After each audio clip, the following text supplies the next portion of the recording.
Hey, what's going on? It's Bill Burr, and it's time for the Thursday afternoon, just before Friday, Monday morning podcast. And I'm checking in on you. I'm just checking in on you.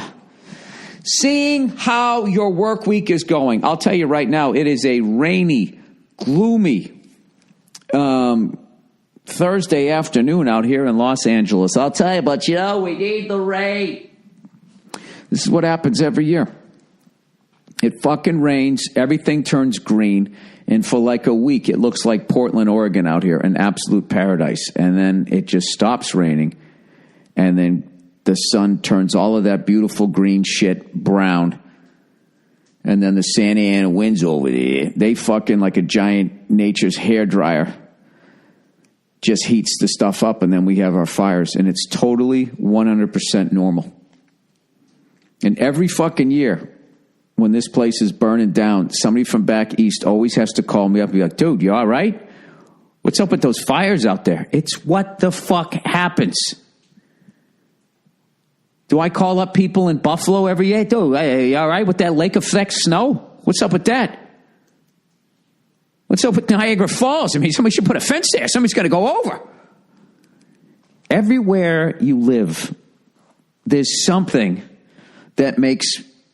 You got to pay a price. 70 degrees and gorgeous. Every fucking day. You guys have seen me since I've moved out here. You've seen just the JFK level, beautiful tan, golden brown ginger that I am when I come to your shows.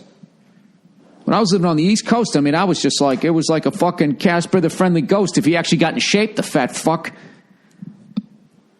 Granted, my head was the same size as his, But ever since I moved out here, man, I'm telling you, people have really commented. It's like, Bill, for the first time in your life, you actually look human. No, I'm still pasty as ever. Black and as ugly as ever, right? That's my biggie fucking line. Pasty and as freckled as ever. Anyways, yes, so this is one of these days we just want to stay in and eat some stew. I love cooking, but I really hate the fucking music on every how to cook video. Why does it have to be it's so fucking like perky and everything's going to be great? Why can't, and you ever work in a fucking restaurant? In the kitchen. I don't mean being the fucking good looking fucking douche who invites everybody into the restaurant. Hi, how are you? Maybe you'll fuck me if you order the right fucking food. Not that person. I swear to God, so much of beautiful women's game is giving you hope. How far they can get in the game. How many times they can go around the board and collect $200 just on hope. It's fucking incredible. Anyways, I'm talking about, did you ever work in the fucking kitchen? All right? Everybody back there, half the people there, if they don't have a record, they're about ready to get arrested for something. There's always some sort of drugs going on. There's a lot of degenerates in the cooking industry. I just don't understand. Or maybe that's why they have such pleasant fucking music. They always have it staged. It's always this giant fucking kitchen, and somebody's just at home, and they're always just like, I love making toast. When I was a little girl, toast to me was it just brought the family together. The sound of my mom pushing the toaster button down.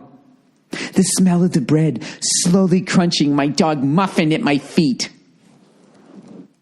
I figured on a rainy fucking Thursday afternoon, we could recreate some of that, I just wanted somebody to make a fucking pork chop on YouTube and talk about how much blow they did in the fucking 80s.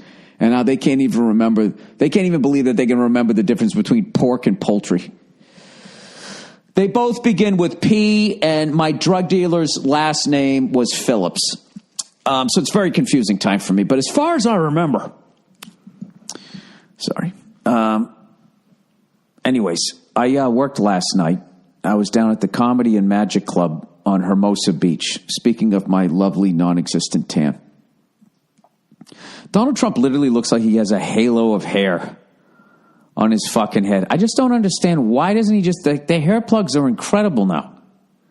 Just take your shit from the back and paratroop that shit. I don't know. It's like he has that... Remember when Justin Bieber had like that comb-over haircut? Which I really found offensive as a balding man, you know, that someone would mock my situation with a full head of hair.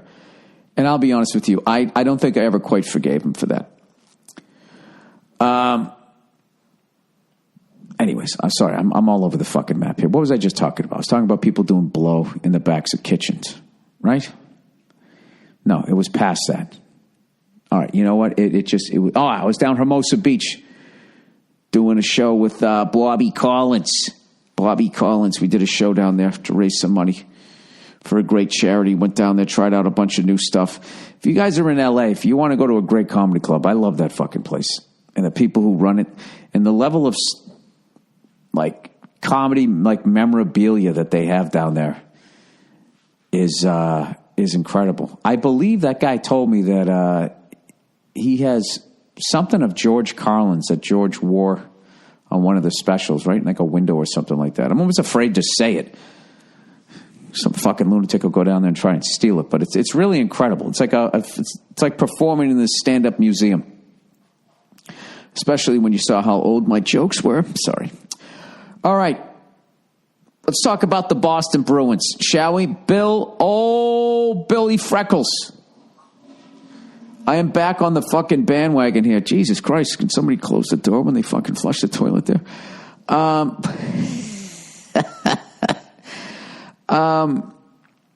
I watched the Columbus game, which we lost in overtime. I missed last night, which we also lost in overtime, but we still picked up 2 points.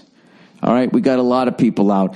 Evidently, like the injury bug has not only hit the fucking Bruins, it's also hit the Celtics. Kyrie Irving has messed up his knee. He was supposed to be out for a few games. Now they're saying it looks even worse.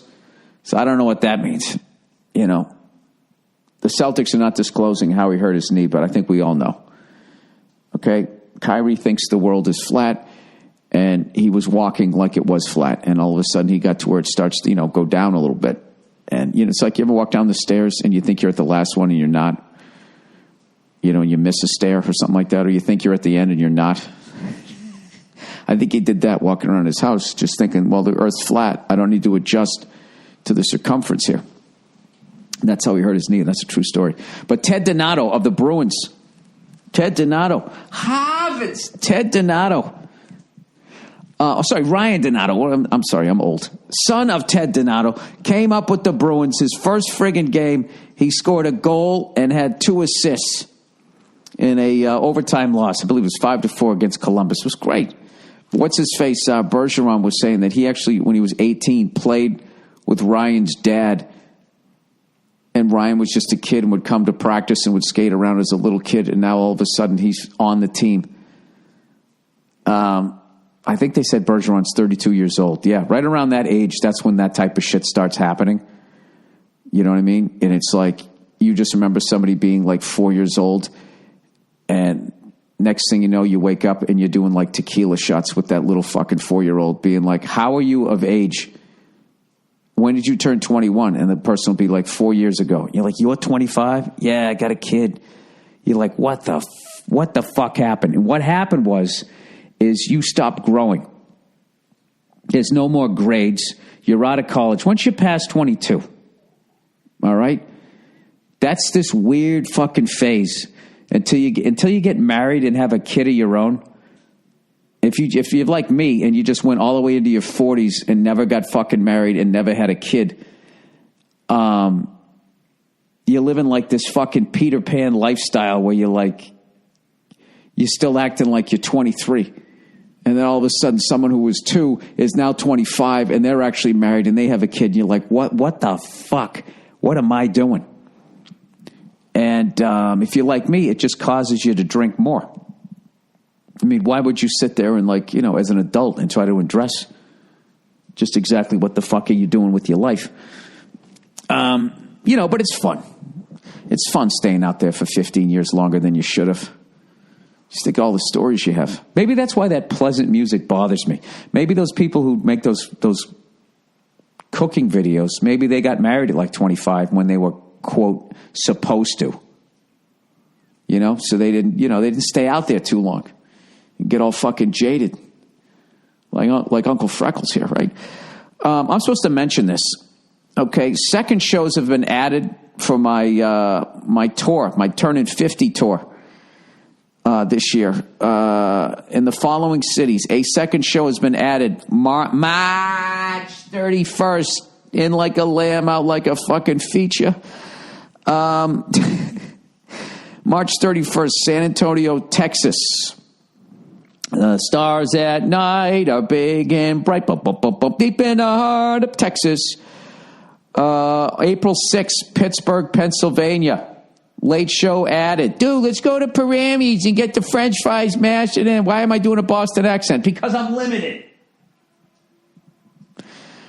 April 7th, Cincinnati, Ohio. Late show added. Baby, if you ever wondered how you're ever going to get tickets to my show, they added a fucking show in Cincinnati to come on down and see my red nuts tell jokes. Sorry.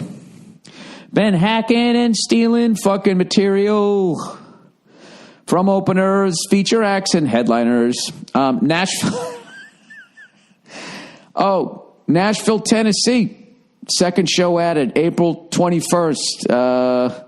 Let me tell you a story about a man named Paul Martin. Kept him fed, so he blamed black people and screamed at the Jews and made an evil flag.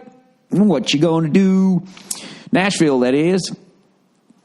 The Predators and Hillbillies. All right. Minneapolis, Minnesota. June 29th. Late show added. What song is that? It's a Prince song. Hey, motherfucker. Something, something, something. What was that? Soft and wet. That's my abs after one sit-up. Oh, July 14th, fucking Portland, Oregon, man. I added an organic late show for all you gluten-free fucking hairy cunts up there. July 17th, Seattle. Late show added. All right, in honor of the only guy left alive up there. I added a fucking second show in Seattle. Okay. 9:30, September 30th. To those of you not in Europe. Denver, Colorado. Second night, second show added. Rocky Mountain High, Colorado. Experimental aircraft, John Denver. If he was wearing his puffy coat around his head, maybe he's still... Oh, a third show added. Sorry. Why am I making fun of John Denver? I always liked that guy. He was always great on The Muppet Show.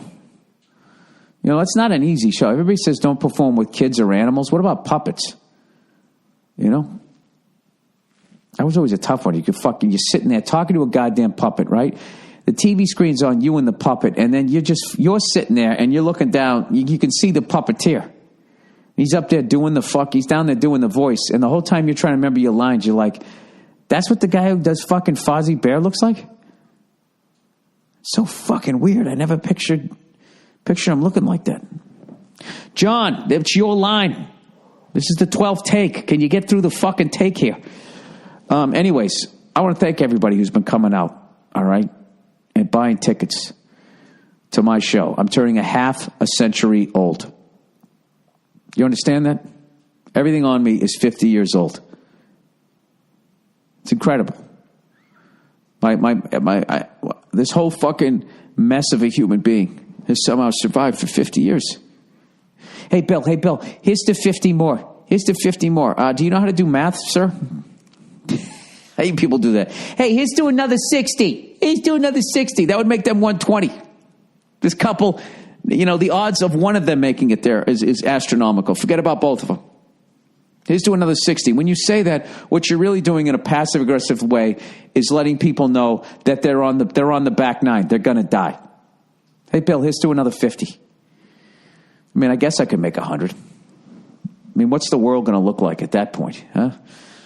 Bunch of robots fucking telling me what to do.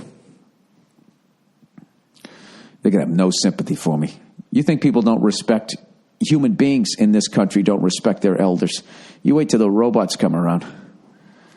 Metal cunts. All right, I got to do a little advertisement here. Have you guys been watching the March Madness? All right. My bookie. All right. I love my bookie. You know why? Because they're not ashamed that they're a bookie. Unlike those other people who are those people? Dreamweavers, whatever the fuck they call them. Try to say, it's a game of skill. No, it isn't. You're taking your hard-earned money and you're letting it fucking ride. And you're either going to come out this weekend wearing some Elvis rings or you're going to be sucking dick down on some fucking boulevard. And my bookie is not afraid to let you know that they're a part of that world. To all my listeners, if you already busted your bracket, there's still a way for you to cash in on March Madness. Sorry, I thought that was the end of the sentence. Cash in on March Madness at my bookie. If you haven't signed up yet, it's not too late. It doesn't matter if you've been a player for years or you like a team because their colors match your favorite shoes. Lay down some money and score big on college hoops. Join me and thousands of online players and start betting. They actually gave me some free money to bet. I got to bet that shit. They gave me $500. You guys give me your picks. Give me your picks, and I'm going to throw it on there. And if somebody gives me a winner, I'm giving you the money. What do you think about that? At MyBookie AG. Are you sick and tired of getting the runaround when you're asked for a payout? Come join MyBookie today. I would only recommend a service that's been good to me and my listeners. Why are they putting words in my mouth? I've never fucking used it. I just like the fact that they've owned up to the fact that they're in the gambling world. That's why evidently I'm telling you, that's why I'm reading this, that says I'm telling you to make your way to MyBookie. You win, they pay. Fast and without hassles. Well, there's the other side. If you lose, you pay. Sneaky motherfuckers. You're wasting your time betting anywhere else. They even have live in-game betting, so you can place a bet after tip-off. Oh, Jesus, dude. How exciting is that? Join now, and MyBookie will match your first deposit with a 50% bonus. Use promo code BURR, B-U-R-R, to activate this offer. Visit mybookie.ag today. Play, win, and get paid. Hey, then spend, chat, and get laid. That's how it's going to work, okay? No matter what, you're going to fucking spend your money. I got $500 to play with, I believe. Why don't you guys pick me some winners? I'm going to bet some money on the Kansas Jayhawks. That's always been my team. I really got into college hoops in the 90s, and I just picked Kansas, and they've always stuck with me. I just think it's, I don't know. I just always like the Jayhawks. All right, Trump moves to crack down on China trade with $50 billion in I love how we have like the Christopher Walken pauses, the weird pauses. Trump moves to crack down on China trade. I can't do Walken. With 50% in tariffs on imported products. He's basically imposing this tariff, evidently, because in the past he's claiming China forced, I guess, the U.S. to show them how we make shit. I don't know if this is true, but, everybody steals, right? Everybody steals. It's like, hey, Pepsi, where'd you get that idea? Hey, four-stripe Adidas, what's up with that sneaker? Nice design. Doesn't that look familiar?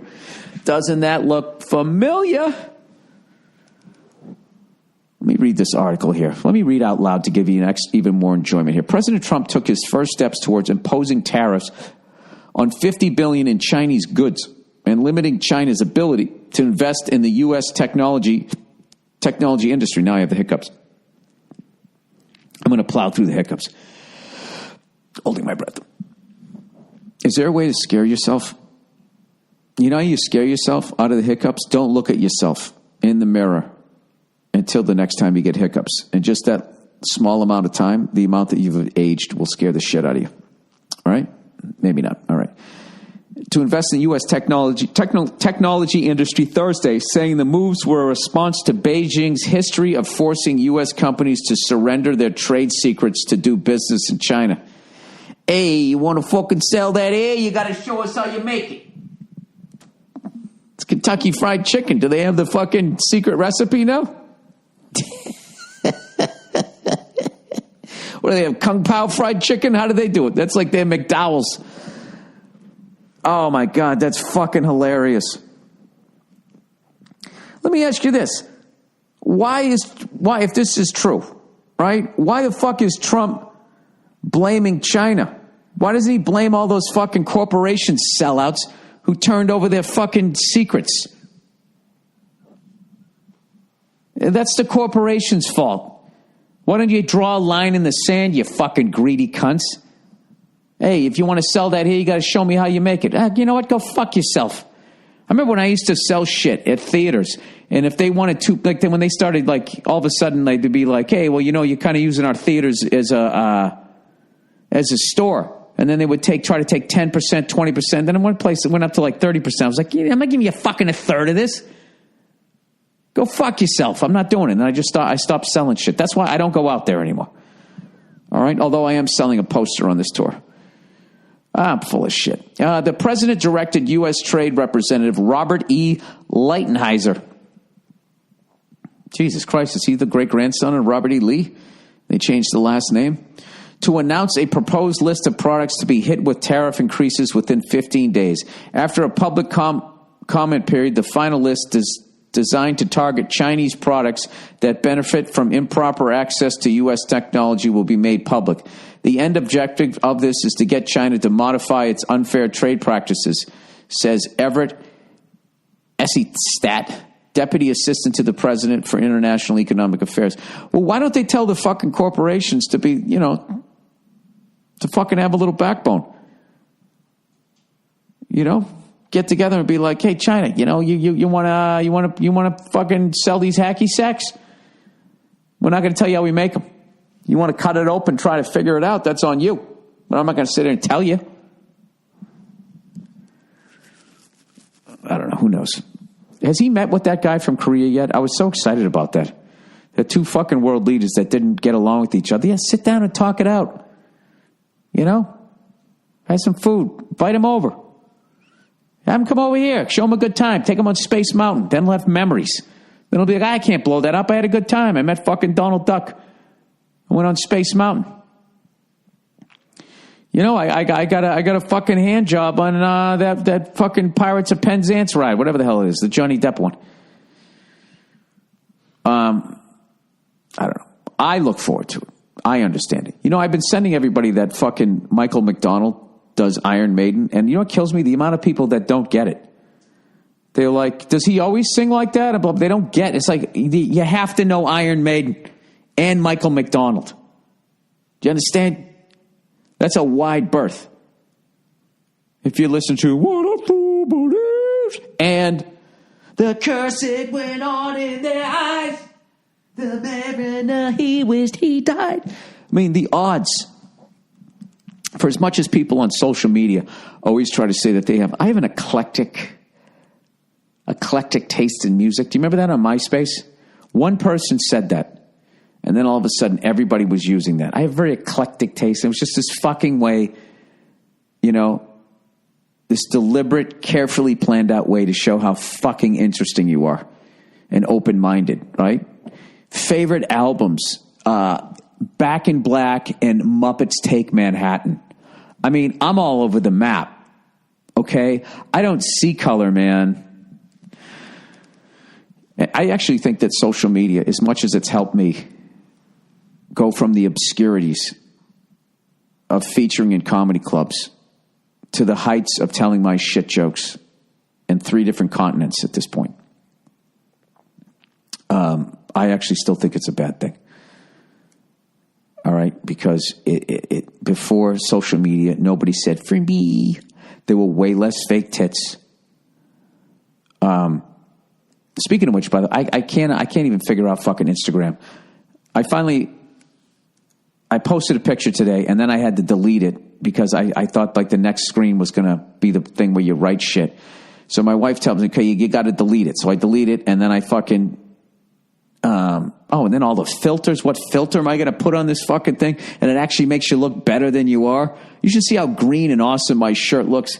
It looks like fucking pea soup in real life, but in that one, it looked rich and bold and patriotic. The whole fucking thing is a lie. But I'll tell you what isn't a lie. The picture that I took, all right, with Henry Winkler, Stephen Root, and Alec Burr, and Bill Hader was supposed to be there. We were at Nerd Melt on Sunset, and they were promoting this incredible new show that is debuting this Sunday, March 25th, I believe at 8 o'clock Eastern Time. And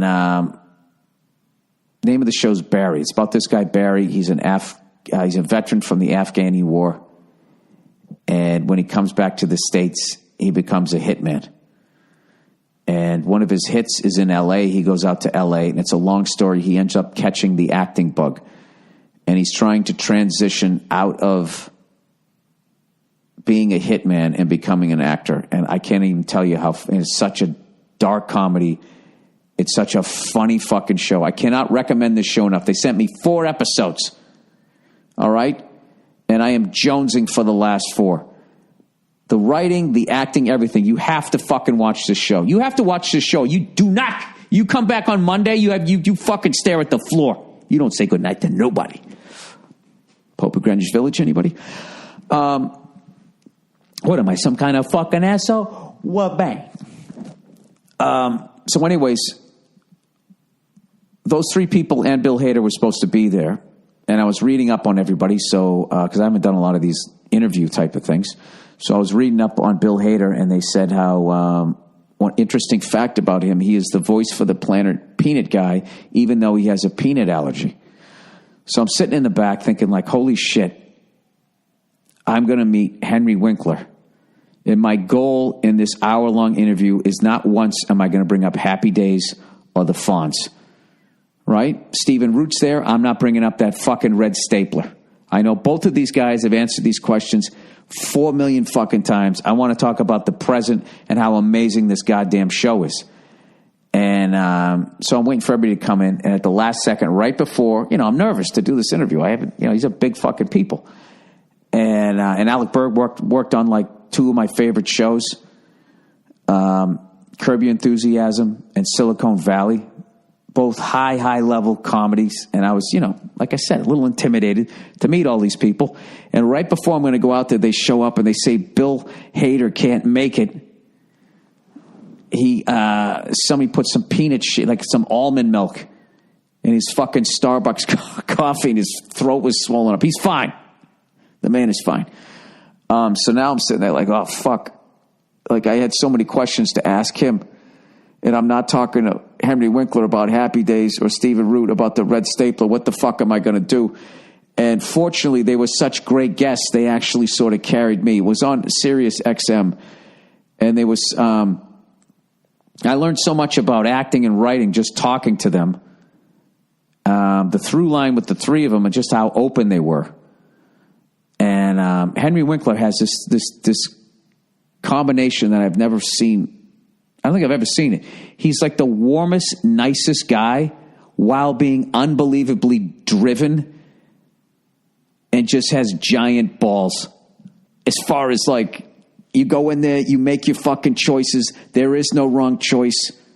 I don't give a fuck if this acting choice is going to make me look stupid. I'm totally committed to it. Usually people like that driven with that much courage and all of that, like literally they can be really abrasive when you meet them. They're just pushing past you. And he's like the nicest fucking guy ever.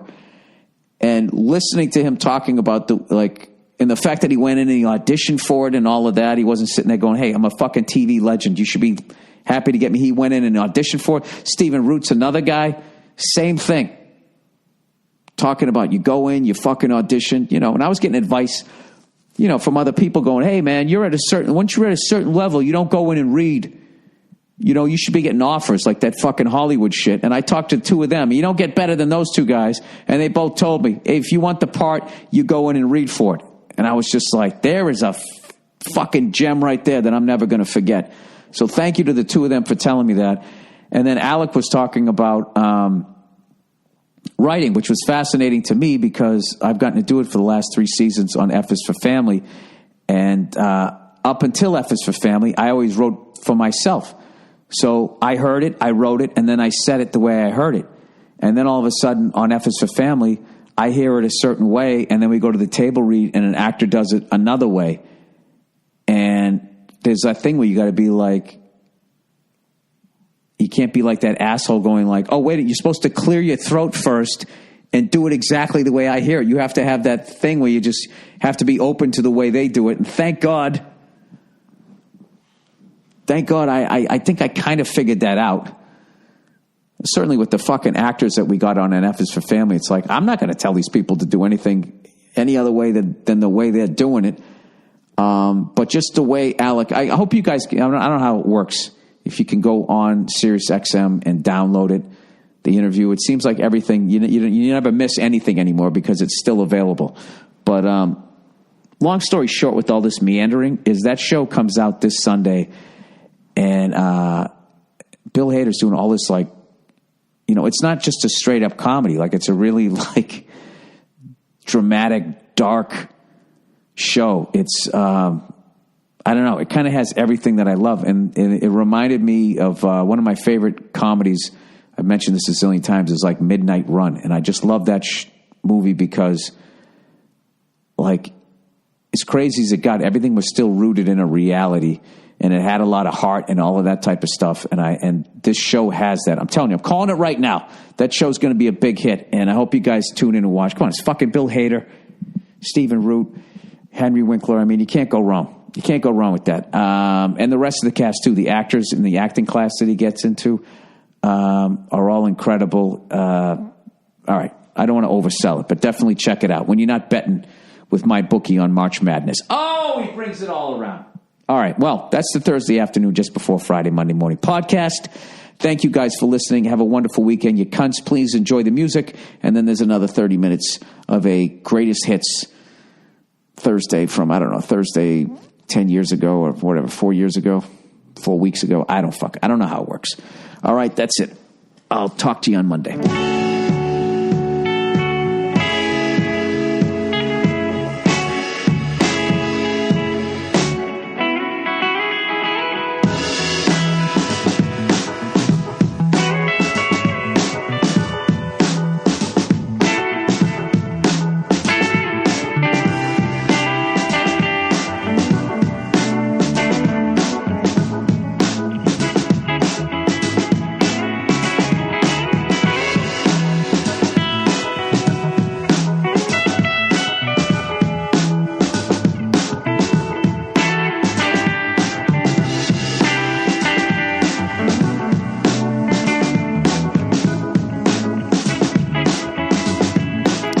What's going on? It's Bill Burr, and this is the Monday Morning Podcast, and the levels are a little too high. Let me bring it down.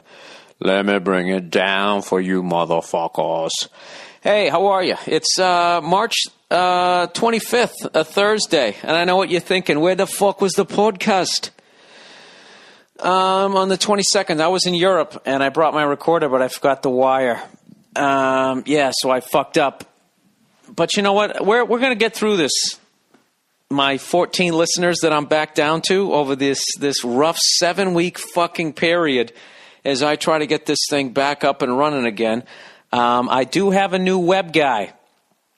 And he has since uploaded all of the podcasts from the beginning of time, which is time began, as far as I'm concerned, in my podcast religion, began in June of 2007.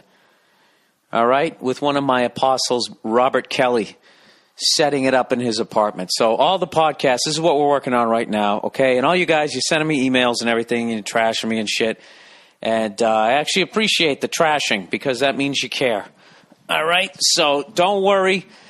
Actually, by the time you're fucking listening to this thing, when you actually find it, the problem is over, okay? But for those of you who are actually in the bunker and have been able to find this fucking podcast, basically, we're going to have it all up on iTunes. Right now, I have like 3 different icons or whatever the fuck you're supposed, apps, whatever the hell you call them, that you can click on.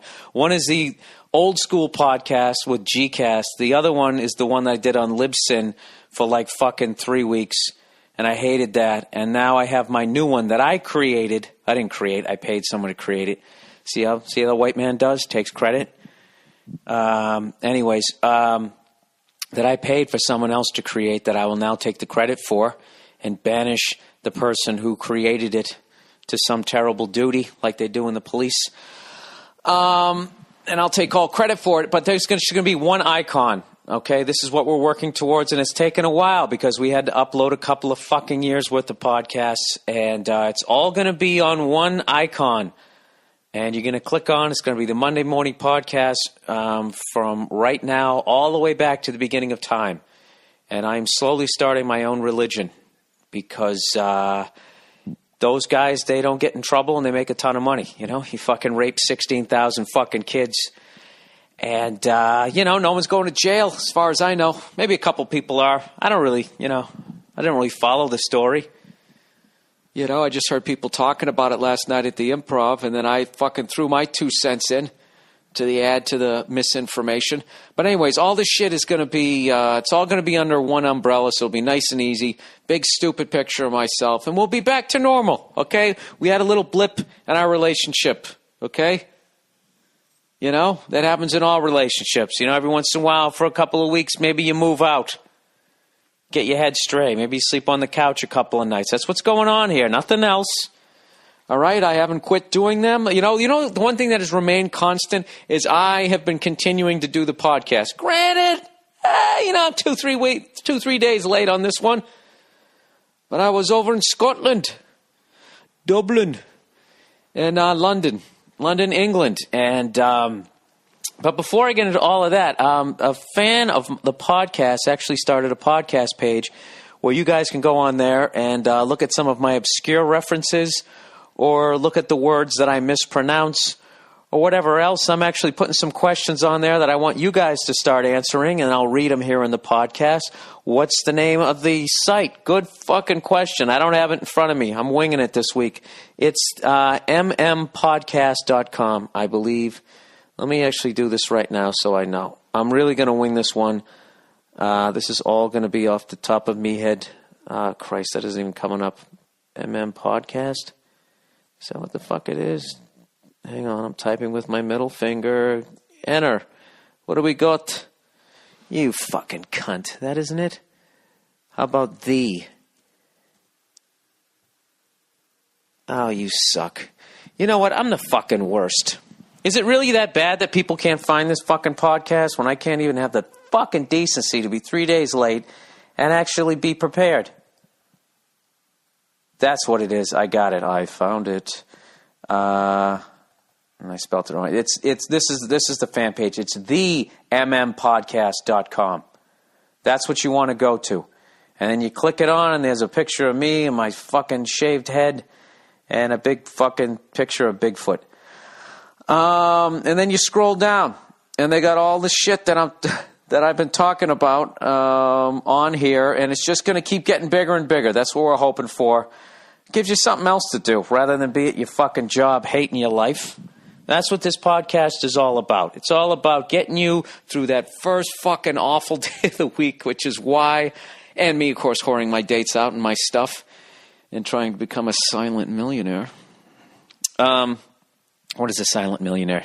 I'll tell you what it is. It's a fucking term that I just invented. What do you think about that? You know, I could do that on this podcast. Oh, speaking of which, Robert Kelly, one of the creators of the podcast. Hang on a second. Bobby Kelly. Nothing. I'm actually doing my podcast, and I was just talking about how you fucking helped me create the thing over in your apartment. Back in the beginning of time? I'm doing it right now as we speak, but your voice is up against my ear, so you're still, you can talk about shit that we don't need people to know about, unless you want to be. Why didn't I fucking have you on any of my podcasts? When do you go back to New York? Oh, you fucking son of a bitch with your career. What's the deal? Are we going on a hike today? It's the gayest thing I've ever said on the podcast. What's the deal?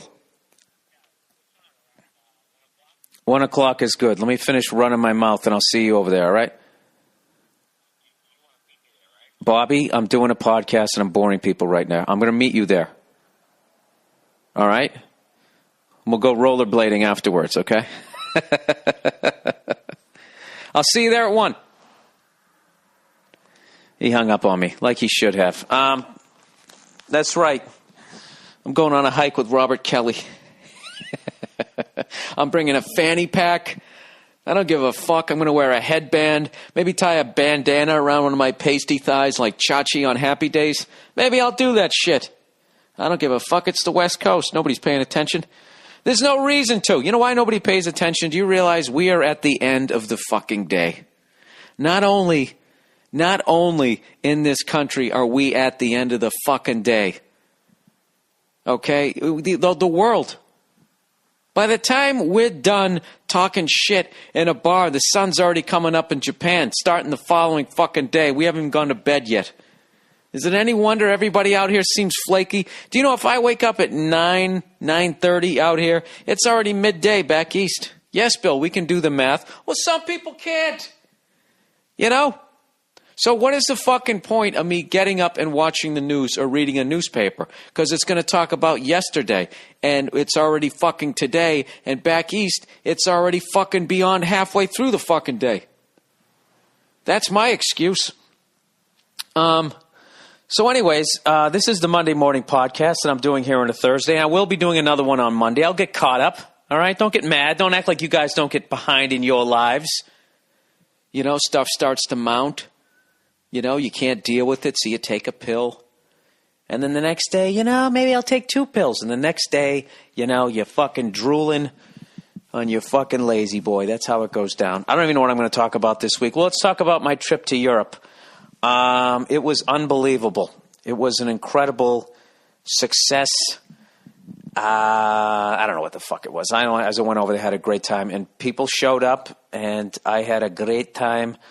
The first place I went to was I went to London, England, and I've always wanted to go there. And I have to admit, when we landed at Heathrow, I'm sweating here, roasting bacon, boiling. It's like a sauna.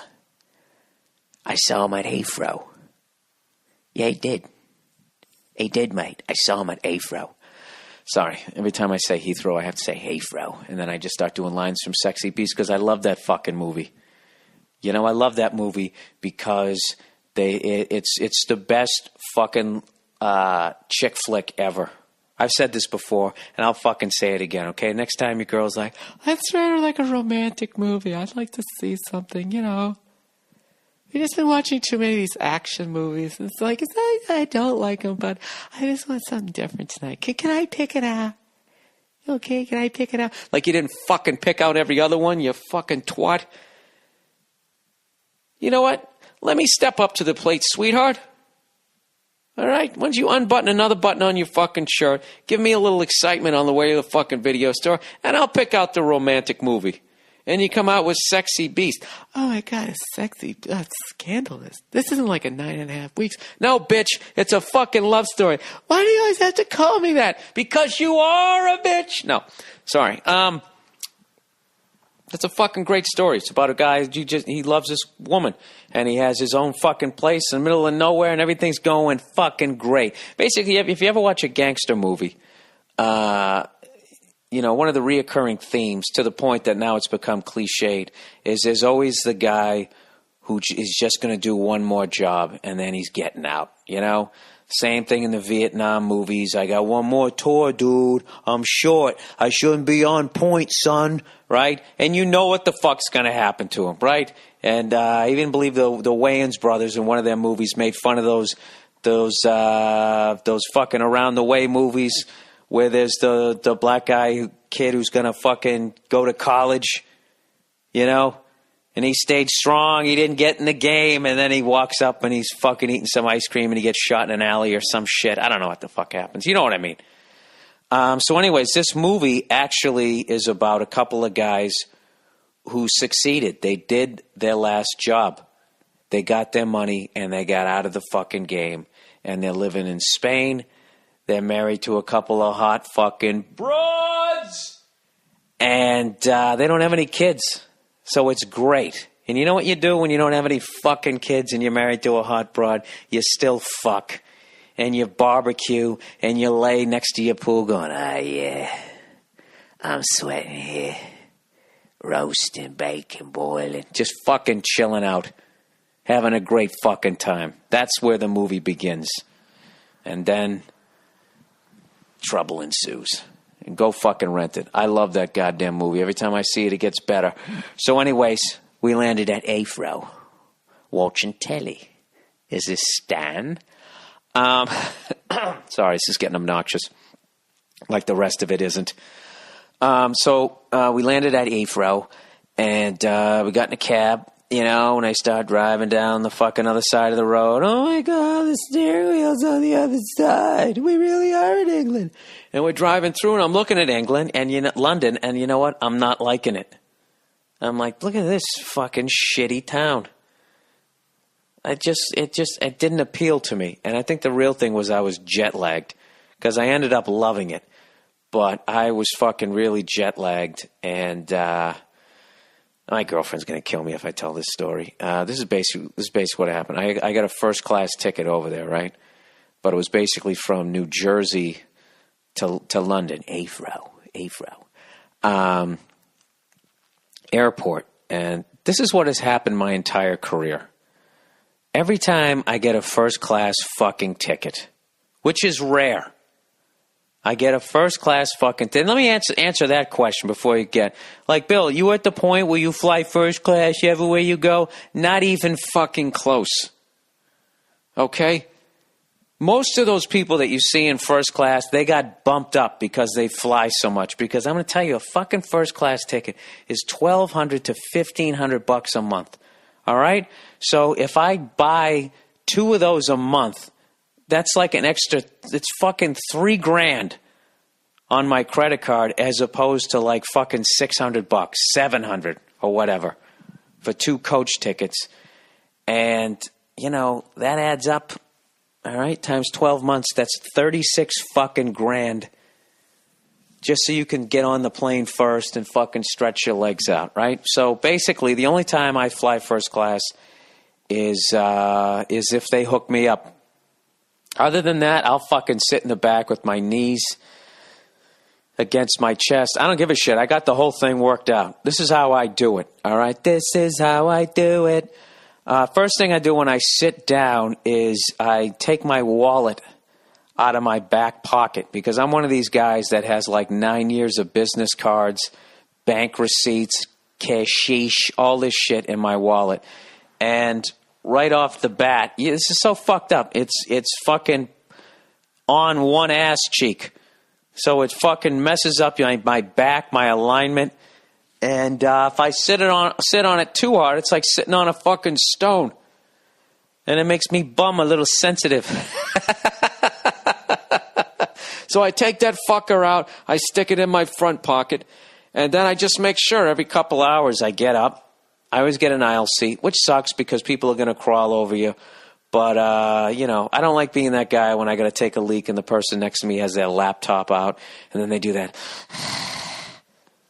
Well, fucking get a first class ticket, you douche.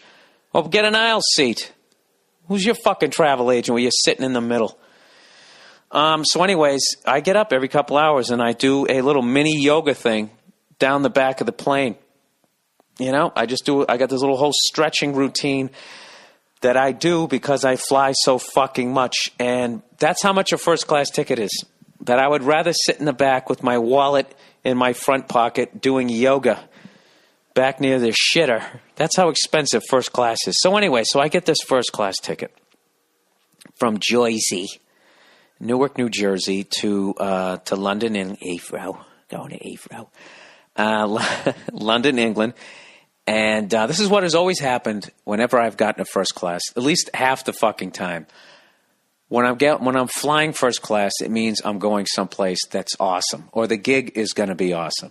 And what always ends up happening is somebody else wants to fucking go.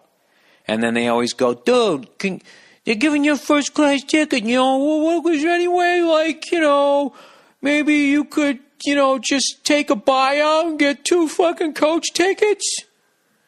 So basically, half the times I've gotten a first class ticket, I haven't gotten to fly first class. I'm sitting back there with a manager or a fucking agent or who knows what. A buddy who wants to come along to go check out the gig because it's going to be awesome. So I never get to fly. So long story fucking short is, I spent 5 months on the road getting ready to tape Let It Go, which, by the way, looks fucking awesome. I was just looking, that's my new special coming out.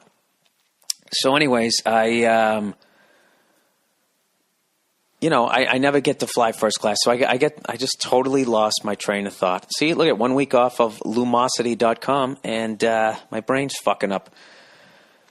Yeah, so this is the deal. So I get a first class ticket to go to fucking from New Jersey to London, right? Afro. And my girl goes, I want to go. Can I go? I want to go. You're going someplace fun. She only wants to go to the fun places. She doesn't come to like fucking, Pittsburgh when I need her.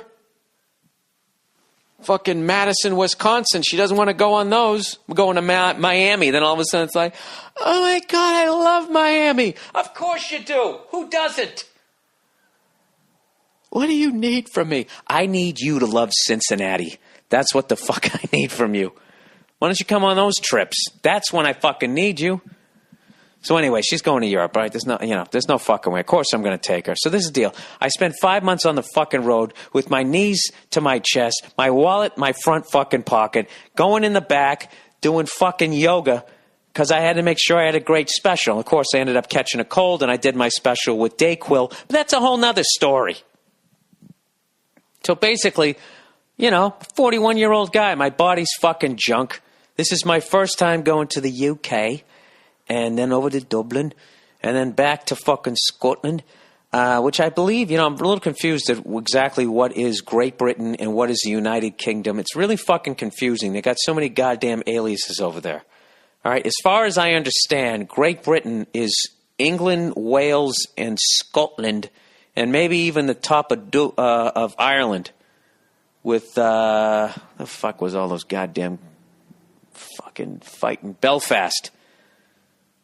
Okay, is that the United Kingdom? That is Great Britain, just England and fucking Wales? Is that Great Britain, or is Great Britain England, Wales, and fucking Scotland? Why don't I look it up? I didn't look it up. Fuck you. This is my question for the week. What's the difference between the United Kingdom and Great Britain? Because before I went over there, I wanted to learn some of the countries over there so I didn't come off as a dumbass American. Then I found out there was 50 countries, and I was like, all right, fuck it. I'll just learn it over to like Greece, Romania, Ukraine, Lithuania, all the Anias, Russia, half of Georgia, half of Turkey, and then once you get to Kazakhstan, go fuck yourself, however the hell you say it. I was under the impression that England was a country. And then when I was looking up the names of country, it didn't say that. It said Great Britain. So Great Britain is the country. What does that include? And what is the United Kingdom? The rest of Ireland isn't part of it, is it? Or are you? I don't know. You little ass fucking pieces of land over there. Maybe you guys got a band together, like a bunch of fucking Cubans coming over here in a refrigerator door, floating over to fucking the Keys. I don't know. So anyways, so this is the deal. So I get a first class ticket from Jersey to Heathrow, London. And my girl wants to go. So once again, I'm in that situation. And it's like, you know what? I got to put my foot down. I finally did. I said, look, this is much fun as we're going to have over there and everything. This is a business trip. I have to go over there. I have to be fucking relaxed. I'm already going to be jet lagged, and I have to hit 3 home runs in a fucking row. I got to kill in London, I got to kill in Dublin, and I got to kill in Glasgow. All right, so as much as you want to run around and go buy some trinkets and shit, I have to be rested up for this stuff. So this is the deal. I will fly coach with you to Jersey, and then I'm going up first class to England, and I put her in the back, left her in the back, and there was some rough waters trying to convince her of that. And I was like, look, this is the deal. I'm going to go over there. I'm going to fucking hit. And then if I fucking blow up over there, I'll fly us both over there first fucking class. So because my girl's fucking the shit, she said, fine. So I'm like, that's it, man. You see that shit? Mac Daddy fucking pimp. Got what the fuck I wanted. And then this is what's funny. 2 days before we go to leave, I get hit with this fucking wave of guilt. Oh, wait a second. By the way, I looked into getting her a first class fucking ticket. You know what these fucking cunts wanted? They wanted like fucking $5,000 just from Jersey. It's fucking ridiculous. It's so fucking ridiculous. Why is it $1,500 to fly 2,800 miles, but then all of a sudden 3,000 miles, or a little over 3,300 miles because I'm going to a different country? All of a sudden you make it like 3.5 times the fucking price. So I can't do that. I go over there, I'm going to lose a couple of grand.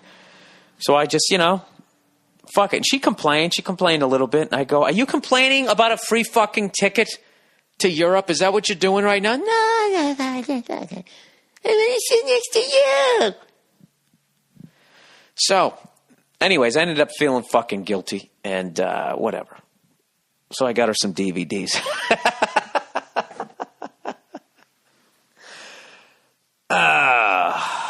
So anyways, we finally landed in Aftenoon, and we get off the plane, and I wait for her and shit, and I notice that she's, kind of giving me the cold shoulder or whatever. I'm like, what's the problem? And I can't remember how it went because I was so fucking tired. She was pissed because I didn't go back to see her during the flight. Come back there. I mean, what were we going to talk about? I was going to come back there and be like, yeah, hey, does flying coach still suck? All right, I was just checking. Because it kind of seemed like it sucked from L.A. to New Jersey, but I was wondering, maybe it got better? Actually, in defense myself, I tried to go back there, but they had a velvet rope, okay? And I'm not saying that they had a bunch of Janet Jackson CDs there. They actually had a velvet rope there, and I was not allowed to go past there. And I said, fine, all right. So I got out of that one. So whatever. All right. So we land at Aftenoon, and we get in the fucking car. We drive over to the hotel, and I'm just looking at it going, this looks a little very gray, very overcast, and it was disappearing into a lot of gray buildings. And I'm like, what the fuck? I don't like this. And then I took a fucking nap, and then I woke up, and then we did what New Yorkers fucking do. All right? We don't take tours. I do consider myself a fucking New Yorker, but not affiliated with any of their sports teams. But I lived there for fucking 12 years, and I loved it. And this is what New Yorkers do. When we go to a fucking new city, public transportation, baby. Show me where your fucking subway is, and I'll do it that way. We hit a couple, Big Ben, Parliament, bang, zoom. Then we just walk the fuck around, and we find the cool places to go to, all right? We don't go to the dumb shit. Like one of my buddies, when you go to Dublin, go to Temple Bar. Yeah, that's the fucking place to go. Yeah, so I can have a drink with some guy from Cleveland. You fucking moron. Go where all the tourists go. I've never fucking understood why you would go on vacation to then hang out with a bunch of other douchebags who aren't from where the fuck you're going. So what experience do you gain there? What somebody from Rhode Island is like in London? It's the dumbest shit ever. Okay? You want to see a couple of things. Like I got to admit, when I saw Big Ben, it was fucking awesome. I've seen pictures of that, and I love watching Wimbledon. For years I've been saying Wimbledon. Yet another word that I've been mispronouncing. T-O-N, Wimbledon. But it's Wimbledon, D-O-N. Wimbledon. You just say it too fucking fast for my dumb ears to actually, not my dumb ears. My brain's too dumb to process the signals from my ears. I think my ears are okay. But anyways, so yeah, that's what we did. So I saw Big Ben, and it was just fucking iconic. It was the shit. All those years watching Wimbledon, breakfast at Wimbledon, and then they always show Big Ben. And it was incredible. And got a, what else the fuck did I do? Oh, I know. I wanted to, the tour to the fucking Abbey Road studios fell through. It's a long fucking story. They couldn't do it Wednesday, and when they wanted to do it Thursday, I was doing radio, and it just didn't fucking work out. So I'll have to do that next time. But so I was like, all right, that didn't work out. I have to go see Royal Albert Hall.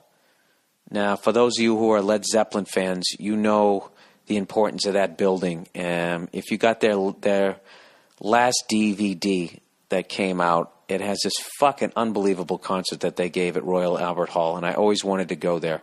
It's really difficult to say, Royal Albert Hall. And it was something that was built, I believe, by this Queen Victoria. Did I just say this Queen Victoria? It's this fucking broad Queen Victoria. She was into this guy, Prince fucking Albert. And I guess they were unbelievably in love with each other. And the way that they expressed love was they bought pieces of art with the money from the poor. That's what they did.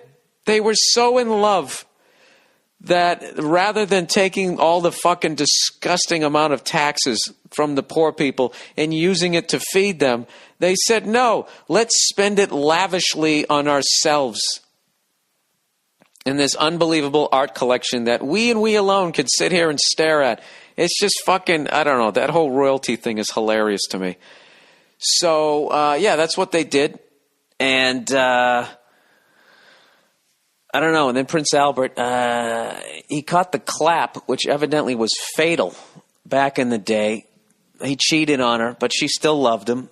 And something like that. I didn't really read the story. You can look it up.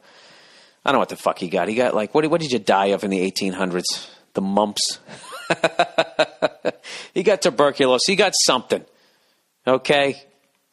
And he was fucking Victoria out in the great lawn, and some mosquito bit him, and the next thing you know, he had typhoid fever. I don't know. He died suddenly. So she was overcome with grief, and a lot of people say she never got over it. And what she did was she built this big fucking statue of this guy that actually is not gold-plated, but gold leaf or fleck. I don't know what it has actual fucking gold in it.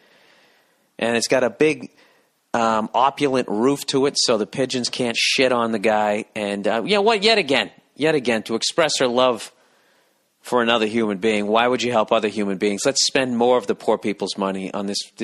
It's pretty impressive. I'm not going to lie to you. So anyways, went over, we saw that shit, and they were actually giving a tour of Royal Albert Hall. So I wanted to go, and it was an hour delay, and my girl hates tours. She's a fucking New Yorker. She's like, oh my God, I can fucking figure it out myself. What? It's a fucking building. So I'm like, can we just fucking do this? So she's like, fine. So, long story short, mate, we end up going on the bloody tour. And it just so happens that the London Philharmonic is practicing in there. I don't know, for a gig later on that night or the next day. I have no idea what. So the guy brings us in there, and we walk in 2 boxes down from where the Queen's box is. Okay, I'm waiting for all the Beavis and Butthead laugh there. He said Queen's box. The box where the Queen sits in. They're just basically unbelievable seats, and we come walking in, and as we sit down and take in basically the most beautiful theater I've ever seen in my life, the beauty of the theater, right as we sit down, the orchestra begins playing as if they were waiting for us. And it was so unbelievably beautiful and so overwhelming that my girlfriend actually started to cry. And I started laughing at my girlfriend crying because I was actually afraid that I was going to get emotional. That's how fucking unbelievable it was. It was incredible. And it was in that moment I was like, fuck this. I have to see a concert here. It was incredible. And everybody was basically on our tour was sitting there with like, I don't have the ability to describe the sound. It was the most unbelievable sound I've ever heard in my life. And it actually made me less cynical. That's how beautiful it was. What the fuck was it? How do I put this? It was like, I'm real cynical when I think of people. I think they're pieces of shit. They fucking lie. They're greedy. They're weak. cowardice and all that fucking thing. And then you just see this group of people and this building, like everything was perfect. The construction of it, the way they decorated it, and whoever wrote the music, and then all the gifted people playing it. It was fucking unbelievable. And we were all just sitting there. It was like something that I will never forget. And then fucking 10 seconds later, the tour guy's like, all right, we got to go. And no one wanted to go. And then he's like out in the hall going, and then this wall here was constructed by Henry the fucking Eighth. And it's like, nobody gives a fuck. We want to go back in there and listen to the band. It was unreal. So what would happen was we just kept going to these rooms, the green room where the Queen hangs out and has her royal bush trimmed or whatever the fuck they do. And then we would be in a different part of the theater, and we would dip in. We would listen to them play again. And this is the thing: you were not allowed to take video in the place. But fortunately, I'm an ignorant American, and I didn't give a fuck. And I brought a little one of those little flip cameras in there, and I actually I got some video footage in there that I will be putting up on my website. I'm just going to try to edit it all together. Actually follow through on this and make a nice video of my trip to Europe. But I got to tell you guys something right fucking now. Okay? Fuck going to SeaWorld. Fuck the San Diego Zoo. Fuck all of that shit. Fuck going to Chicago and going to the top of the Sears Tower and going to Wrigley Field. That shit's all going to be there. You fucking live here. All right? No biggie. You can drive to all of those things. Let me tell you something. Save your fucking money. Who gives a shit? It's not worth anything anyways. Get yourself a ticket at some point. Go look up Royal Albert Hall. If you're into classical music, they have, they call them prom shows. I don't know what that was short for. But they have like this like month or two, 6-week period where they just have all these orchestras come in if you're into classical music. I saw another concert in October. Jeff Beck is playing there. You know, that guy's, you know, it's weird. He's getting up there in years and he's at the prime of his career. Basically what I'm saying, if you're a music lover at some point in your life, if you're even into just fucking architecture, you have to go see a show there. Okay? I'm telling you. It was fucking unbelievable. All right? And that's it. That's it for that shit. All right? Unbelievable. So I'm going to try to get back there, book a gig, and I have to see, and I would fucking see anybody there. Well, okay, let's be fucking honest. I got to admit, Jay-Z and Beyonce were there. I wouldn't want to see Jay-Z at Royal Albert Hall. I just wouldn't. You know, I was actually picturing Led Zeppelin there, and like the place was so beautiful, it almost seemed like fucking offensive, you know, for them to be singing the Lemon song. Talking about singing poetically about getting your dick sucked in some place that beautiful. Now, I'm not shitting on Jay-Z or anything. I think that guy's a fucking genius. But you know what I mean? Like, I don't think that I like, if I ever got a gig there, I'd want to do it just because Zeppelin's been there, Sinatra, Jay-Z, and all these guys, these unbelievable artists. But for me to go up there, the way I curse, it just wouldn't be right. You know, this is why you travel the world. Is you get two reasons why you travel. Okay, one is to see all the unbelievable things that are out there and realize how much more there is than what you thought there was. And then two, on the other side, is to realize, you know, as you start to get, you know, homesick, why you love where you live. Because that definitely happened. Because I got to admit, I fucking went hardcore with the food over there.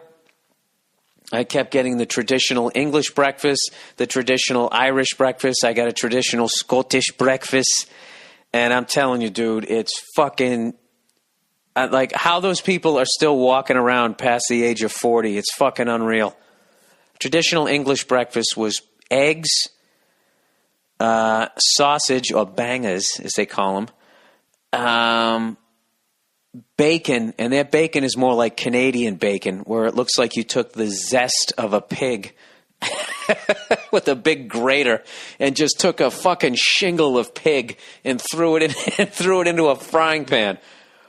So you got the fucking sausage, the shingle of pig, and then you had pork and beans. And then, I don't know, something else. And I got to tell you, all that fucking pork, basically 2 helpings of pork, 3 helpings of fucking pork. They have sausage, Canadian bacon style to the 10th power, and pork and beans with eggs, and then toast, and then you have a cup of tea. And I got to admit, dude, I fucking loved it. I absolutely loved it. But like now, a week later, physically, I'm feeling the fucking pain. Every morning I got up and I got that breakfast. And what else did I do? I went to the crosswalk there. I got the picture, the Abbey Road thing. The picture comes out like shit because you got to be standing in the middle of the fucking road. And I took a video of it. You got to see it. It's one of the greatest tourist, not even to do it, just to observe it. Because basically, if you're not familiar with the Beatles, it's really a shame. You should listen to their music, okay? That's like the biggest understatement of all fucking time. But basically, Abbey Road is basically the 4 Beatles walking across a crosswalk. So now everybody, when they go there who's a Beatles fan, has to have 4 people and take that fucking picture. And the reality is they've actually moved the crosswalk like 20 feet down the fucking street. So you're not walking where they walked. But anyways, the greatest fucking thing is people stop in the fucking crosswalk because they want to get the goddamn picture, which I think actually fucks up the picture. Because I think they took the picture where they were all walking. But long story short, all the poor bastards who live over there who live in that part of town have to deal with that every fucking day. It's the most annoying touristy thing I've ever seen in my fucking life. And you got all these people all excited. Oh my God, it's Abbey Road. Wait, let's get I want to be John Lennon. Let me be Paul, running around and then you just listen to these English people beeping the horn. For fuck's sake, you fucking cunts! Beeping the horns. It was awesome. The whole thing was awesome. So we're actually getting this almost like 38 minutes in, and I have to fucking meet Bobby to go on a hike. So I got to wrap this shit up here quickly. So anyways, did all that type of shit. Saw Big Ben, went out, had some drinks, had a great fucking time. And then I did my show, and the show at the Leicester Theater went incredible. I just had an awesome time, man. And I want to thank, really, from the bottom of my heart, everybody who came out in England and London, Dublin, and in Glasgow. It was fucking awesome. So basically, yeah, we did that, and then the next day we flew over to Dublin, and the Irish people were just fucking hilarious. My show at the Sugar Club went unbelievable, and afterwards I was hanging out with the crowd. I had a couple of drinks with people, and this fucking guy's like, this Irish guy comes up to me and he goes, "Oh, I love you. I love you. Let me buy you a drink. Oh, I love you." Right? And he fucking buys me a goddamn drink, and then he won't fucking leave. He's this sweaty, drunk dude with this. He looks like he plays in a grunge band, with the fucking hat on, and he just won't fucking leave. And he's drunk, and he keeps coming up, and he keeps trying to touch my fucking hair, which I had moosed up what I have left on top, right? So finally, he ends up he comes out of nowhere with his sweaty, drunk hair, and it fucking, like, pets the top of my head. Another man pet the top of my head. So my girl goes, "Dude, what the fuck are you doing?" And he goes, "Oh, I'm sorry, I touched his weave." Now, I'm going to tell you something. I am a fucking asshole, but when somebody gets me with a good one, the only reason why I didn't burst out laughing and fucking high-five him for how fucking funny that was because he's one of these psychos that if you give him any sort of... I wasn't even giving him any attention, and he wouldn't fucking leave. So if I actually did... and then I was laughing later, like, me and my girl were both fucking laughing that he said it was a weave. And it's like, maybe because I shaved my head, and when I grew it back, I had a lot more hair than people thought I did, that he thought I got hair plugs or something, but... Oh, man, it was fucking hilarious. So anyways, that was Dublin. That was only in Dublin for like 2 seconds. We got this hilarious cab driver, and he was driving us to the airport. And by the way, all these Scottish guys were over there because they had this huge rugby match. And I totally got into the rugby over there. They got this league, the Six Nations League, that I think is Scotland, Wales, England... Was it 3? Ireland, France, and Italy. There's only 6 teams, so it reminded me of hockey, like the fucking original 6.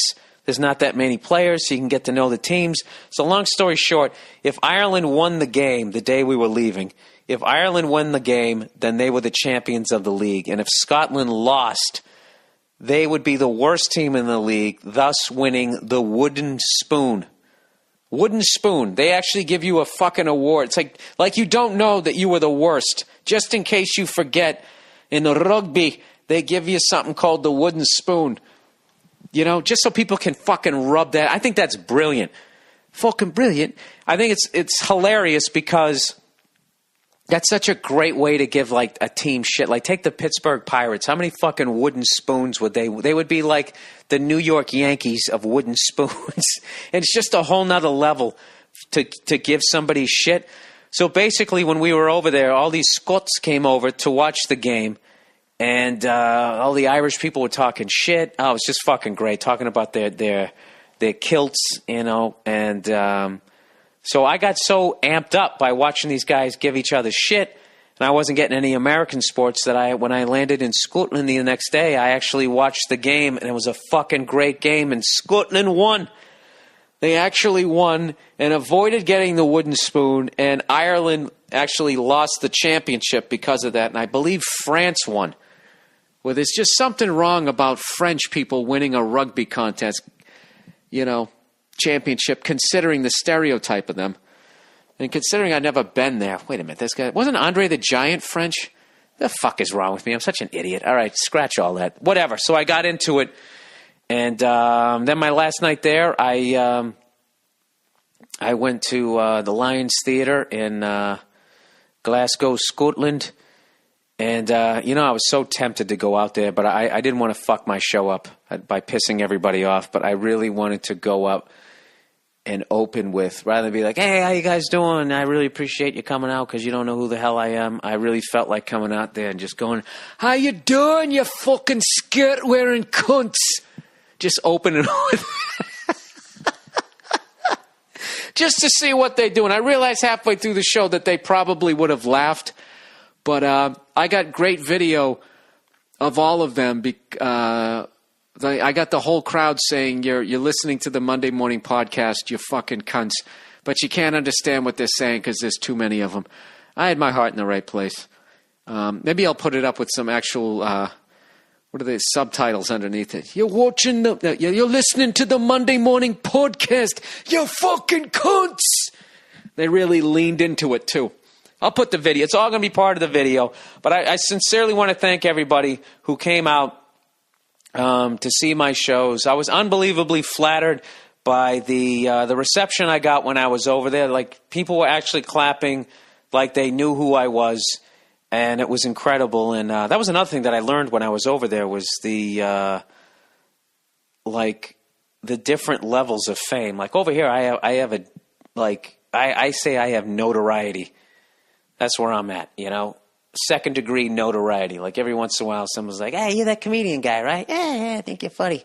I saw you. Yeah, you used to be on, you were on that show, right? Weren't you on that show? Yeah, I was on that show. But just to go over there and see, I saw like John Mayer had a sold out show at Wembley Stadium and added a second show. And I was like, wow, that fucking dude is famous. Okay, and, you know, when you get into the entertainment game and as a performer and you start, you know, trying to sell tickets, you know, and the first time you sell out a fucking comedy club, you can't believe it. And just to see someone to be able to move that amount of tickets on the other side of the fucking world, it's unreal. For those of you unfamiliar with Wembley Stadium, this is how big it is. Evel Knievel did a stunt there. He fucking jumped over like 30 buses, London double-deckers. Granted, he didn't fucking make it.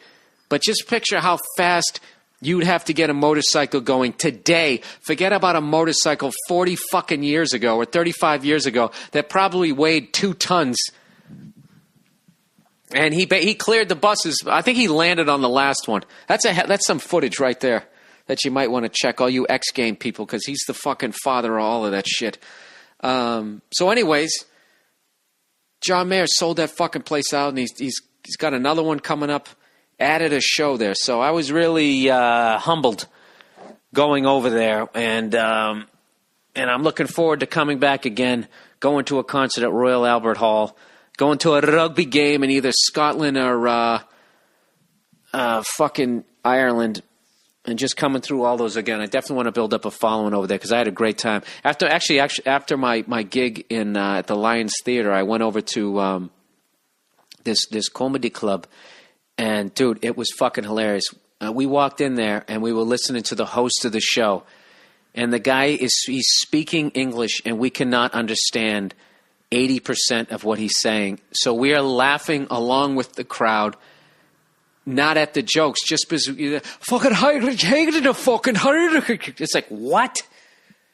You guys remember when in Snatch, when Brad Pitt played that Irish character you couldn't understand? This was the Scotland version of that. And I met this comedian, Kevin Bridges, who's, I guess, huge over there. Not even guess, he is huge over there. Afterwards, we were having a couple of pints. And I started talking about the word cunt, and I was too drunk. I wish I filmed it. Listening to these guys talk about the word cunt, the way they say it, would have been so perfect on this podcast. At some point, I have to interview one of those two guys on this podcast. But I was sitting there going, yeah, we're like blown away how you guys can just say cunt and it's not offensive.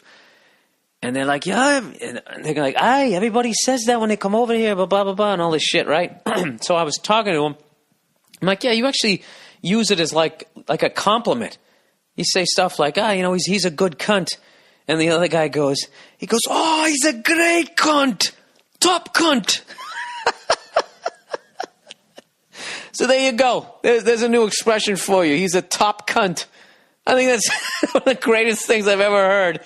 So I'm saying to these guys, fuck, why didn't I film? You would have loved this shit. If you're a stand-up geek, you just want to see, like, we would trade notes, like I was saying. So I go, so what is basically the C word? What is the word you can't say over in Scotland? And he said, spastic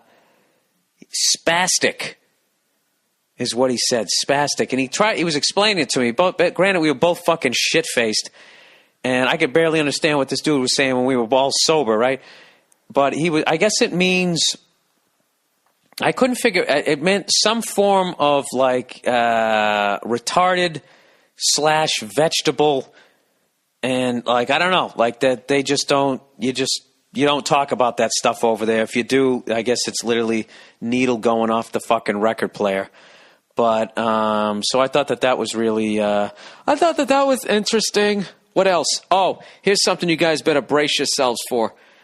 As far as pop culture thing that I saw over there, on their American Idol over there, there's these twins, and they got these high top fades like that dude from Kid and Play. I think it was Play, the light skinned dude, right, with the fucking high top fade, that fucking beyond that, the eraser head fade, right? Two white kids, they both have that do. They're twins named John and Edward, and they go by the name Jedward. I swear to God. And they're really into Vanilla Ice. They think Vanilla Ice is awesome. And the reporter was going, people kind of ridiculed him. And they're like, oh, but when he freestyles, he's lethal. So I didn't even have to hear what the fuck they sing. I just know that some shit is so bad, it's fucking awesome. So I'm just telling you to get prepared for that, because I think that could go global. It's like the perfect storm of fucking awful. So do you remember, you heard it here first in the States. Watch out for Jedward. Look him up if you have to. All right, we're 50 minutes into this thing. I got to fucking wrap this fucking thing up. What did I want to talk about? Did I have any other stories? Whatever. This is just the English podcast. I'll give you one fucking overrated, underrated thing that's really annoying the shit out of me. Is this whole thing that when you go in to get a fucking burrito, all right, or a taco, and they ask you what toppings you want, and you get whatever toppings you want, then all of a sudden if you want to get guacamole, this whole bullshit that guacamole's extra. Oh, that's 50 cents extra. That's $1 extra. Like avocados are fucking rare. Maybe on the East Coast, but I got to admit, I got 2 friends of mine who own houses out here. They got fucking avocado trees in their goddamn yards. It's one of those things where, just like diamonds. You always hear that rumor that, diamonds aren't really rare. They just say they are, and they just control how many go out. That's what they're trying to do with fucking guacamole. I put up with it. It was one kind of fucking food. I didn't give a shit. I paid extra for the guacamole. I didn't give a fuck. And you know what I did? I became part of the mechanism that created that new corporate fucking cunt way of making extra money. And I'll tell you why. Because you know what? I got a breakfast sandwich the other day and bacon was extra. Like all of a sudden that's this big fucking commodity. So you can add that to your fucking list of overpriced fucking bullshit. Disposable razors locked up behind the fucking counter like they're jewels. Orange juice, guacamole, and fucking now bacon. So this is what we got to do, everybody, the 14 fucking people. If they say it's extra, be like, you know what? Then I don't want it. Why don't you sit on your fucking bacon? Let's smell it going bad. That's it. I'm not playing fucking ball. The only time I'm fucking getting guacamole is I'm at home and I'll make it myself, or if these fucking cunts don't charge me any extra money. But you know what they'll do, right? You know what they'll do. They'll be like, all right, it's not extra anymore, but the fucking burrito's 50% more. And they'll blame, 9/11, because of 9/11. They always win. They always win. This is the last thing I'm going to tell you. This is one thing I loved about Scotland. You know how they say whores over there? They say hars. These fucking hars doing drugs. The floor was the floor. I'm fucking up the accent. All these fucking hars doing drugs. Whores had jelly. They said, I fucking loved it. I loved every fucking second of it. That's it. That's the end of the podcast. I got some shit I got to fucking do. I apologize that this thing was so late, but I'm telling you, good things come to those who fucking wait. I think this was a great podcast. I'm going to pat myself on the back. Listen to this. That was me.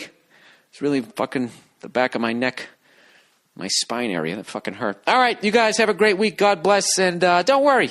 It's a little rough time here. It's sort of a podcast recession. We're riding our way through it.